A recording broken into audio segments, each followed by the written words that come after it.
Vatic Ventures Corp. is a potash exploration company focused on the Korat Basin in Thailand, the world's largest undeveloped potash resource. Vatic's management has extensive potash exploration and development experience in Thailand. Vatic will have marketing advantage compared to Western producers. Drill program commences this spring. Vatic trades on the TSX Venture, symbol VCV, and on Frankfurt, symbol V8V2. Visit our website, vaticventures.com. Welcome to the Goddard Report. Comments made on the Goddard Report and TalkDigitalNetwork.com are an expression of opinion only. Here is Jim Goddard. My guest is Kris Sims, BC Director of the Canadian Taxpayers Federation. Welcome back to the show, Kris. Always a pleasure to join you. Kris, former Governor General Adrienne Clarkson making headlines for all the wrong reasons. She was a high spender when she was in office. Is she still a high spender when it comes to Canadian tax dollars?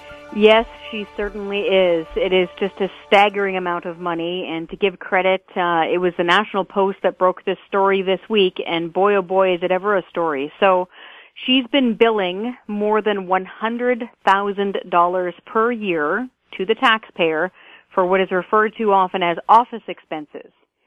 She has gone over the $100,000 mark 9 times in the past 12 years since she's been out of office.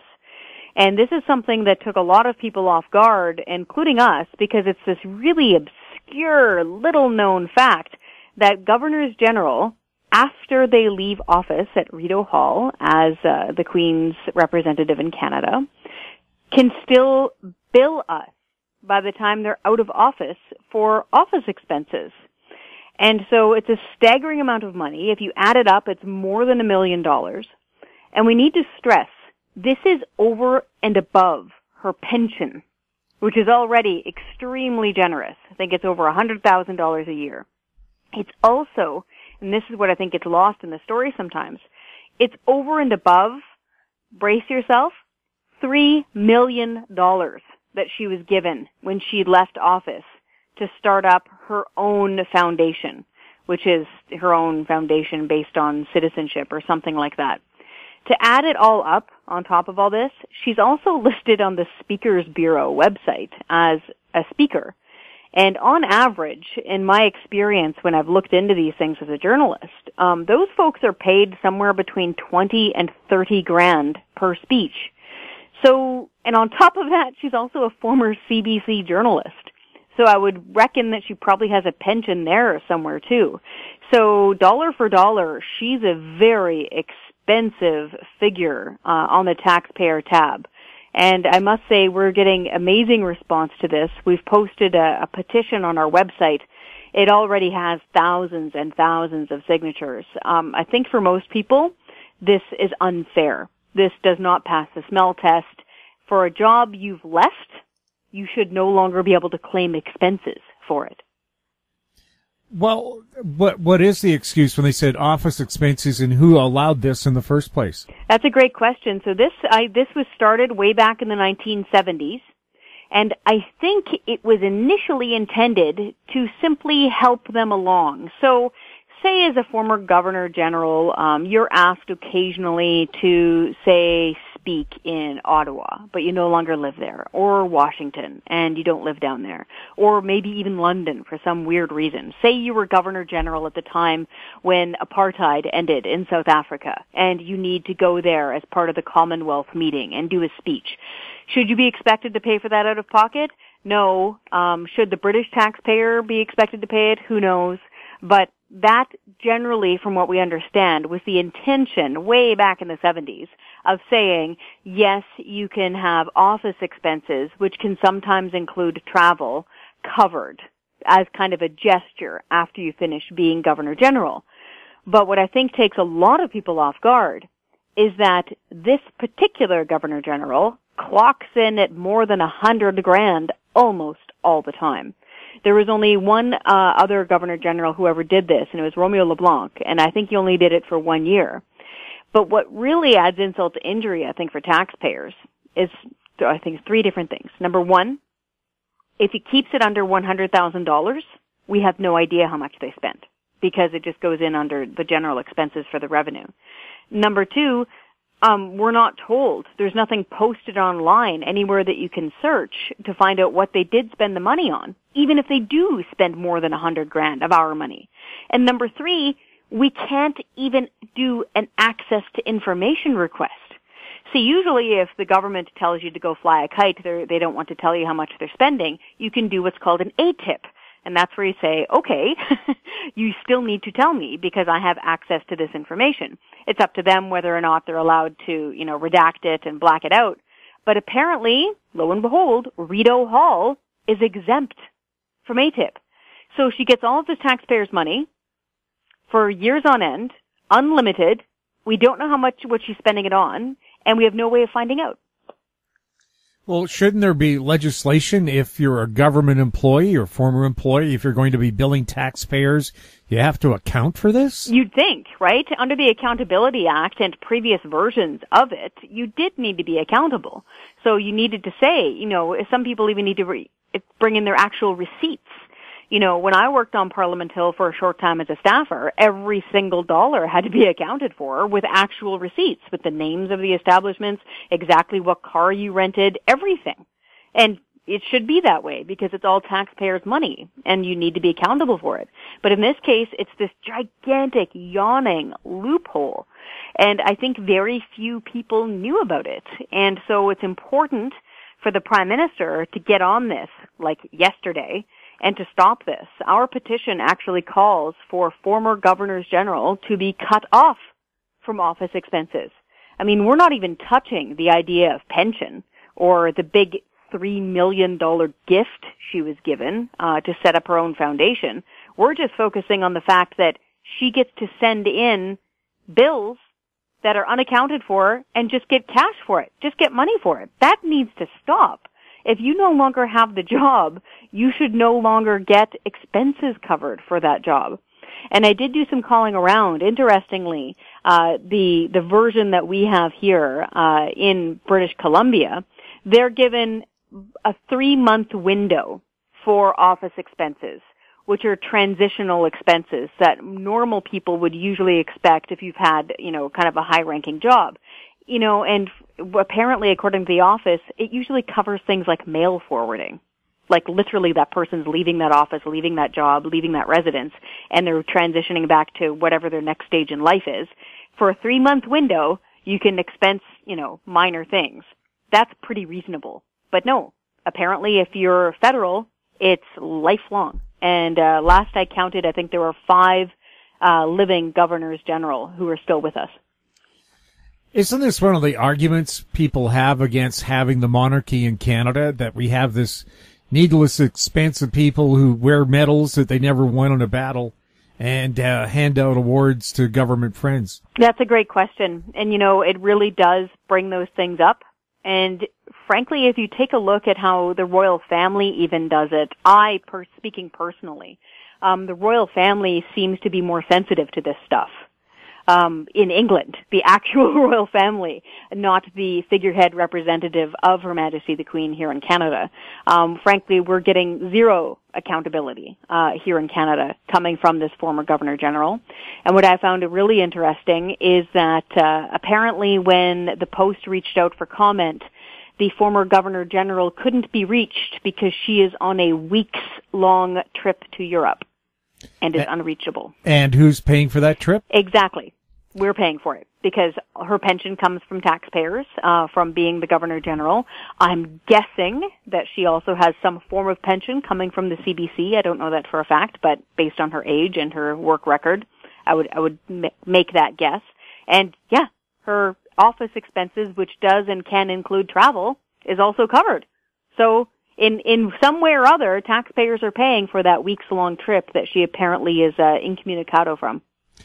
Wasn't the former Gigi's television show called Take 30? Didn't she just keep it down to 30 instead of 100? 30 grand? Yeah. Maybe? Well, that's a nice, easy number, right? A nice tripod sort of number. You'd think that would be the reasonable transition allowance. You're leaving this life, you're going into your next version of life. Just go for it. But yeah, open-ended, year on year, you get to claim whatever you want forever? Like, that's mind-blowing to many people.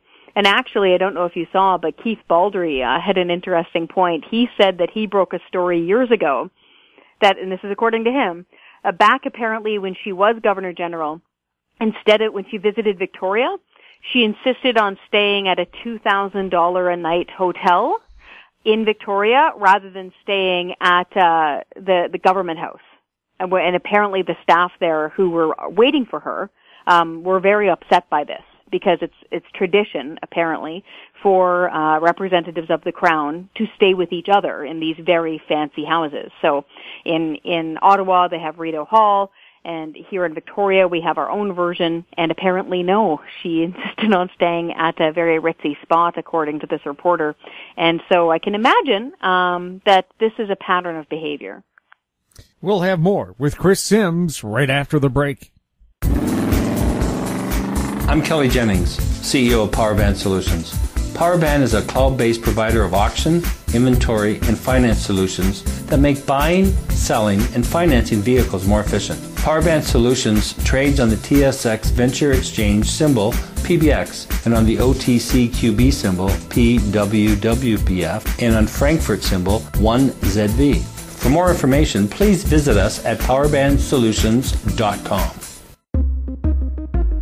Hi, I'm Douglas Mason, President and CEO of Rainy Mountain Royalty Corp., RMO, on the TSX Venture Exchange. Rainy Mountain Royalty Corp. is a Canadian-based mineral exploration project generator. The company currently holds multiple property interests in Ontario with joint venture partners and is seeking further joint venture partners for other drill-ready properties in our portfolio. For more information, please visit our website at rmroyalty.com or call me at 604-922-2030. Welcome back. We're chatting with Kris Sims. Kris, is Tony the tiger about to become extinct? So this is an issue that isn't getting much press, and I think a lot of people, both parents, grandparents, industry, they need to start paying attention to this. So what has happened is former downhill Olympic skier Nancy Green-Rain is now a senator. She was appointed by former Prime Minister Stephen Harper many years ago, and now she's a senator. She brought forth her own private member's bill in the Senate of Canada, which is rare. And the bill basically says, in layman's terms, that children cannot be enticed to eat what is determined as unhealthy food. So interpret that as you want, whatever. Could be something sugary, could be French fries, could be chocolate, you name it. And so this bill started in the Senate and then went in the opposite direction it usually does, went into the House of Commons. It went through the committee levels and is now apparently at third reading stage, which means it's almost law. And what it does is it says children can no longer be enticed to eat unhealthy food. But based on the committee hearings that I was listening in on, and based on the conversations that I have had as a journalist with this senator and with her staff, she means to get rid of things like Tony the Tiger on that box of Frosted Flakes. She wants to get rid of that honeybee on the cover of the Honey Nut Cheerios. And if you take this further, she wants to get rid of toys in Happy Meals or at any fast food joint. It doesn't need to be McDonald's. She wants to get rid of things like, think of Pez dispensers, right? Think of any cartoon character or any brightly colored labeling or packaging that's on things like chocolate, candy, any chips. Think of the Halloween we all just finished seeing, where you've got these brightly lit, colorful displays in most candy shops and a lot of convenience stores or any even major department store, and all of them have cartoons on it. They've got witches and ghosts and goblins, like they're meant for kids. There's even, chocolate bars that are called kid-sized chocolate bars or fun-sized chocolate bars. All of these things could be interpreted as enticement. And so what's happening now is that once this becomes law, these members of parliament are then handing this very openly worded legislation over to Health Canada, to the bureaucrats in the department. And then they will spend the next 2 years writing up the new regulations that's going to be governing this form of food. And that could cover everything. Just think Kinder Surprise would be illegal based on the wording of this bill.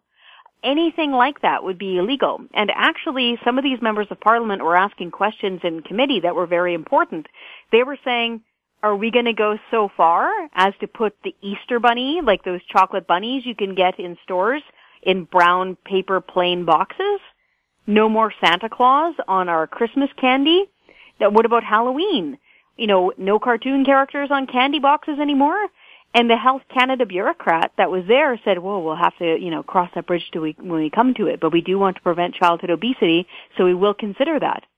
So, guys, if you want to save things like Tony the Tiger, or to be able to have the right as a parent or grandparent to get your kid a toy or a book with their Happy Meal, you should probably start speaking up. Shouldn't Health Canada be more concerned about the pesticides and herbicides and other toxins in our food and water instead of whether Tony the Tiger can grace your cereal box? And things like, whether or not something is safe, like food safety, things like that, or, promoting things like eat between 5 and 10 servings of vegetables, or maybe they want to take another run at the Canada Food Guide and the pyramid that they do every year, and they always apparently manage to anger enough people that it fills columns and talk shows for a day or so. There's so many other things, or, delivering health care, just going out on a limb. There's so many things that Health Canada could be, dealing with, rather than dictating to parents and grandparents and guardians what children should or shouldn't see, especially when it comes to fun, joyful things like Halloween and Christmas and Easter and going out for a treat to go get, your chicken nuggets. This is one of those things that it's really, really big overreach. And just imagine the logistics. If you're a convenience store owner, or even a grocery owner, or a candy shop owner, I was speaking with one of them yesterday, that's your entire livelihood. Are you suddenly going to have to start treating chocolate bars like cigarettes? Are we there now? Just imagine the headlines that this will make if Canada decides to actually outlaw toys for kids if it's connected to food, or it bans the Kinder Surprise. I mean, so many people make fun of the United States for technically banning the Kinder Surprise, but their reason for doing that is for choking. They're concerned that the little thing inside of the egg is a choking hazard. Whether it is or not isn't up to me to say, but that's their reasoning. But no. This is all supposedly to fight childhood obesity. And I think sometimes people are now scared to speak up. Kris, this isn't just a phenomena in Ottawa. Apparently Victoria wants to get into this attack on what looks like childhood pleasantries. It does, and it's one of the things that they're considering. Now, to be clear, they've said that they aren't doing it yet, or at this time, as government likes to say. But as we know, the medical services premium is being wound down. It's now down to 50%, and they're getting rid of it altogether eventually. So in order to find the money that they're going to be losing through the MSP, instead of actually finding savings in their own budget, or whatever, they've tasked people with the MSP task force. And that basically was a group of people who went through and tried to find some money that could possibly replace the tax dollars they used to rake in from the MSP. One of the suggestions in the final report from the MSP task force was imposing a tax on what they called sugary drinks, or really any beverage other than white milk or flat water. So your average flat bottled water, nothing fizzy. And the reason they said for this is, again, the same argument, that it can promote a healthier lifestyle, possibly prevent obesity, and rake in over $100 million. I think their estimate was something around $120 million per year for the provincial government if they subjected these beverages to this tax. Now, of course, if you put a tax on it, why do you expect to make any money on it if you're trying to discourage people? What if they just stop buying those products altogether? Exactly, and so that's where it comes into the funny two-sided coin. So on one side, they'll say, hey, this will replace some funding, because it's, a lot of bucks.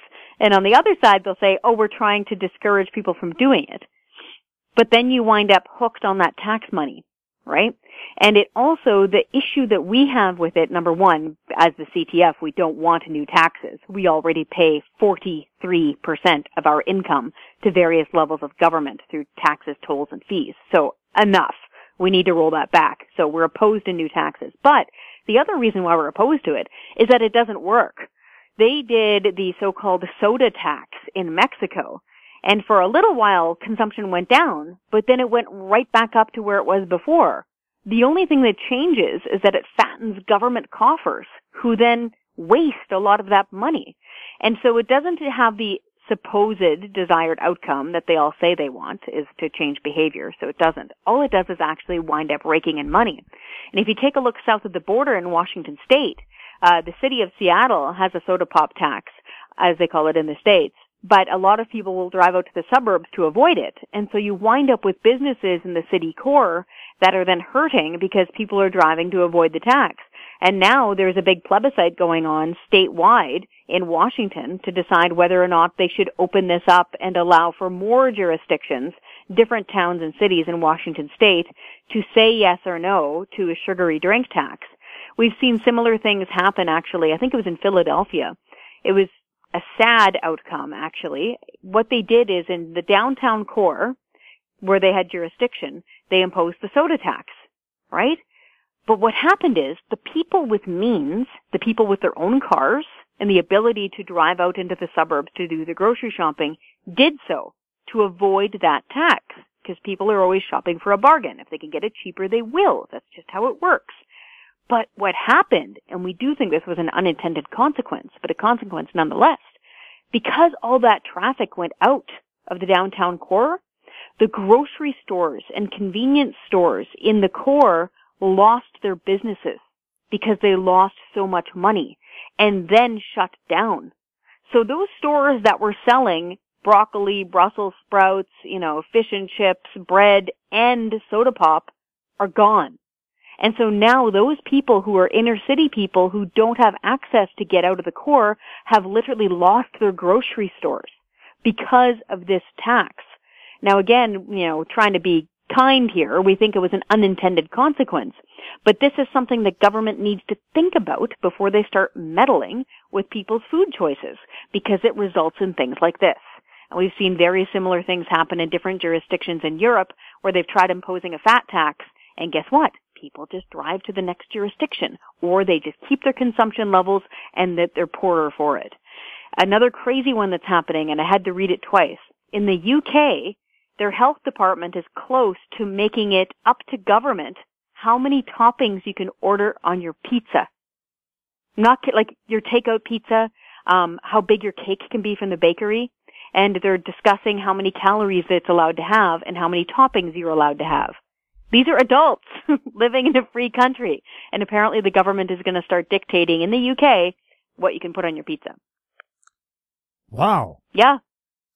Well, what's to stop you from buying 2 pizzas? Oh, right? Funny. See, you just figured it out. And then what? Roll them together in a big burrito and eat it yourself in front of the TV? That should be your choice. But no, government thinks somehow if they force these restaurants, just imagine what this will do. If they force these restaurants to keep it under, say, 1,000 calories a pizza and make their boxes smaller and change their pans and change their oven size maybe, who knows, that this will somehow stop people from eating more? It's bizarre. We'll have more with Kris Sims right after this. Avon Resources Limited is a gold exploration company with significant projects in British Columbia, Saskatchewan, and the Yukon. Trading on the TSX Venture Exchange, symbol ABN, and the pink symbol ABN-AF. Surrounded by world-class gold deposits and mines, Avon's 23,000 hectares Forest Kerr Gold Project is located in the heart of the Golden Triangle in northwestern BC. For more information, visit us at avonresources.com. Don't miss out. Stay informed. Receive the HowStreet.com weekly recap with thought-provoking podcasts, radio, and articles delivered to your inbox. Sign up for the HowStreet.com weekly recap on our homepage at HowStreet.com. Welcome back. We're speaking with Kris Sims. Kris, do you know if any of the candidates running for mayor in the lower mainland of British Columbia ran on the platform of cutting taxes? No, we don't. It was something that I would have liked to have done, but frankly, we don't have, we're a small organization. We have a huge number of supporters, but we try to keep things very tight as far as our directors go, myself included, and then I've got my other provincial colleagues across Canada. So ideally, I would have loved to have known, and be able to survey every single candidate for mayor throughout the Metro Vancouver area. But because it is Metro Vancouver and there are so many different jurisdictions made up and so many different candidates running, we were unable to do a full survey. And that's really the only time I'd like to be able to rely on that, is if I were able to personally ask every single one. And then I would have known for sure. But just listening to their platforms and reading up on them, unfortunately, I didn't see any jump out and say, we want lower taxes. There were some that were saying things like, we need to be careful with how we spend money, but I didn't hear anybody saying we need to roll these things back, which would have been really nice, actually. Well, I look at Vancouver where they have an 8 or 9% hike in their property tax every year. Who gets an 8 or 9% pay raise? Maybe a governor general. I'm not sure. Or at least they don't lose any money after they lose their job. Yes, exactly. They get an infinite number of years to be paid. It's one of those good questions. Frankly, I don't know when we'll ever see a municipal politician with the chutzpah to actually say we need to stop this, that we need to roll back taxes, we need to reduce property taxes, we need to reduce the transit taxes that we're paying through the nose. But unfortunately, I just don't hear it. And I'm quite concerned, actually, to hear the new mayor of Burnaby say things like he's going to keep up the fight against the Trans Mountain Pipeline. The new mayor of Vancouver was actually like an actual pipeline protester on site. And so that he was arrested and convicted of contempt. Yep. And it's one of those things where even that, using that as an example, that speaks to a lack of awareness or a lack of care about how much property taxes that the company of Kinder Morgan even pays for its physical geographical locations along its pipeline route, especially in a place like the city of Burnaby. The amount they pay per year in property taxes is staggering. It covers things like garbage collection for the city. And to have leaders now, municipally, who are this hardened against it is disappointing. And I also haven't heard any of them say things like we need to reduce the gas taxes for transit, because it's insane, for example, that the head of a regional bus board, also known as TransLink, makes more money than the Prime Minister of Canada. That's crazy. And when you explain that to people across Canada, they think it's crazy too, that somebody who runs that sort of a transit system makes over $400,000 a year, but Justin Trudeau makes less than that, and he runs a G7 country. It's mind-boggling, and we need to remember that that money comes from commuters who are paying their gas taxes. It comes from motorists who are paying for parking. It comes from people who are actually on the bus and on the SkyTrain paying for those tickets. And so we would have really loved to have heard from somebody who wants smaller government, lower taxes, and more accountability. But I didn't hear anybody jumping up to the front of the line with those sort of principles. A question I would have for Kennedy Stewart, the mayor of Vancouver, seeing how he was arrested protesting the pipeline, would he be okay with the citizens of Vancouver locking themselves, say, to the doors of City Hall if they disagreed with one of his bylaws, and would he let them off without being charged by the police? That's a great question, and then imagine to take that a step further, and then imagine them applying to become a security guard. It's one of those sort of head-spinning sort of situations. And again, I really, really wish that the connection would be made between our very intelligent people who are running for City Hall and running to be mayor and running to be councillor. I wish the connection could be made to our modern industrial reality, and that is that we rely on oil and gas for everything, to get around, to heat our homes, and to eat, which is kind of important. Ever since, they first tilled the soil, to planting the seeds, to harvesting the crops, to trucking them to our grocery stores, that all relies on oil and gas and trucking. And to deny that somehow, and to say that we don't need oil and gas for our day-to-day lives is nonsensical. And so I'm buckling up for a few long years, I think, here in Metro Vancouver. Well, I take a look at how much of Canada is either under the till or is just wild forest, and how much carbon our country absorbs every year. Shouldn't we be getting a carbon rebate from the government because our country does the whole planet a favor? I get emails like that quite often, and I've even gotten a few phone calls on it, and it's a good point. And it's something, actually, there was a really interesting article years ago in the Financial Post that said chemically that Canada is, because of its boreal forest, a carbon sink, and that we should be getting credits for it. Similar arguments have been made, I know, by the government of Saskatchewan provincially.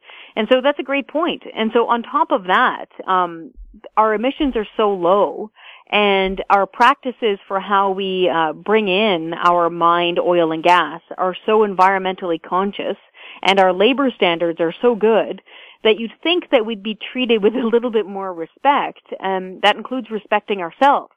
So, for example, lots of people in Saskatchewan, and farmers especially, reduced their CO2 emissions through technology, because we're always improving, technologically speaking. That's how we progress as a modern economy. And so they reduced their CO2 emissions in Saskatchewan, but they're still getting a carbon tax force on Saskatchewan. So if this is about reducing emissions and not about a gigantic tax grab, why are you not exempting, say, the province of Saskatchewan? The answer, of course, is that this is just a big tax grab. It's got actually nothing to do with saving the environment. They're just using that argument in order to make people pipe down and pay more. But if they really looked at how much money they're paying out and how much we rely on oil and gas in our northern climate, in our modern economy, they'd realize this is simply a tax on an everyday essential, and they're just out for the money. Is it true that even though Canada accounts for a little over 1% of the planet's greenhouse gases, that 80% of the effort against greenhouse gases is being made by Canada? That's a good question. That sounds about right. I'd have to check it. But what I find really interesting, like those numbers you just gave there, is that the Prime Minister in French on the CBC program in French, Tout le monde en parle, had said in French, if Canada stopped doing everything tomorrow, and by that he meant grind to a halt, like stop driving our cars, stop eating our homes, basically stop eating, stop existing, that it wouldn't make that big a change. Like, that's amazing, and also true. So if that's the case, why are we imposing a carbon tax on people driving their kids to school and picking up their groceries? If it wouldn't make a big change globally, why are we throttling our own economy and our own way of life and taking money out of our pockets? And what's really important to point out is that, and this has been in the Toronto Sun today as well, is that bureaucrats at Environment Canada briefed the Environment Minister and said, in order to actually reduce use, quote unquote, meaning making it too expensive for people to drive their cars or to heat their homes, they'd need to impose a carbon tax of $300 a ton rather than $20 a ton, or here in British Columbia, $35 a ton. What does that mean per liter of gas? I think that means close to, $70, I think, around there. Like, it's just astronomical. And same thing at UN. So if you listen carefully to what the Prime Minister said, when he was imposing the carbon tax and made his big announcement, he made reference quite a few times to the United Nations, saying, in essence, we have 12 years left to act. What that number comes from is actually a brand new report out of the United Nations about man-made global warming or climate change. And buried within that report, I think it was 1,200 pages long, buried within that report is a suggestion that they impose a carbon tax of something like $5,000 a ton. It was just a staggering amount of money. Like, it's out in Mars, so much money. And I think it would cost something like $800 a tank to fill your tank, not including the cost of fuel. And they're saying impose this within the next 12 years. Like, in order to stop man-made global warming. So if we're dealing with numbers like that, I think it's time for folks to actually sit down and ask themselves what the solution is here. We live in the coldest country in the world. We have the greatest distance between our major cities of any major country in the world.